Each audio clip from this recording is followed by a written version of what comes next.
Welcome to BAS Infotech 27. Hello friends, இன்றைக்கி நம்ம என்ன தகவலை பற்றி பார்க்க போகிறோன்னா, ரேஷன் கடை ஜாப் ரிசல்ட்டை பற்றி தாங்க பார்க்க போகிறோம். நேற்று இரவு எந்த மாவட்டத்தோட ரிசல்ட்டு வெளியாயிருக்குன்னு பார்த்தீங்கன்னா, திருவாரூர் மாவட்ட ரிசல்ட்டு வெளியிட்டிருக்காங்க. அதில் செலக்ட் ஆன கேண்டிடேட் அனைவருக்கும் எங்கள் சேனல் சார்பாக நன்றிகளும் வாழ்த்துக்களும் தெரிவித்துக் கொள்கிறோம். இது மட்டும் இல்லைங்க, வேலூர் மாவட்டம், விழுப்புரம் மாவட்டம், திருவள்ளூர் மாவட்டம் இந்த ரிசல்ட்டுமே 2 நாட்களுக்கு முன்னாடி வெளியிட்டிருக்காங்க. அந்த 2 ரிசல்ட்டும் நமக்கு கொஞ்சம் இஷ்யூஸ் இருந்தனால அதை அப்டேட் பண்ண முடியல. அடுத்தடுத்த மாவட்டங்களுடைய ரிசல்ட்டை கண்டிப்பாக தொடர்ச்சியாக அப்டேட் பண்ணிகிட்ருப்போம். இது மட்டும் இல்லைங்க, நமக்கு டிஆர்பி ஆஃபீஸ்லேருந்து ஒரு சூப்பரான தகவல் கிடச்சிருக்கு. அது என்ன தகவல்னு பார்த்தீங்கன்னா, 10 மாவட்டங்க ரிசல்ட்டு வர ஞாயிற்றுக்கிழமைக்குள்ளே வெளியிடுறதா சொல்லியிருக்காங்க.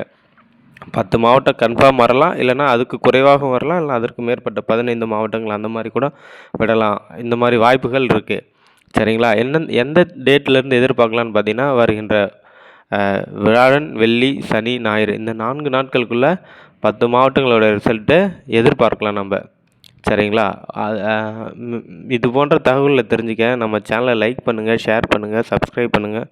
உங்களுக்காக அடுத்தடுத்து என்னென்ன டீட்டெயில்ஸ்லாம் இருக்குது அப்படின்னு சொல்லிட்டு இன்ஃபர்மேஷன்லாம் கேதர் பண்ணி உங்களுக்கு அப்டேட் பண்ணிகிட்டே இருக்கோம். நன்றி, வாழ்த்துக்கள்.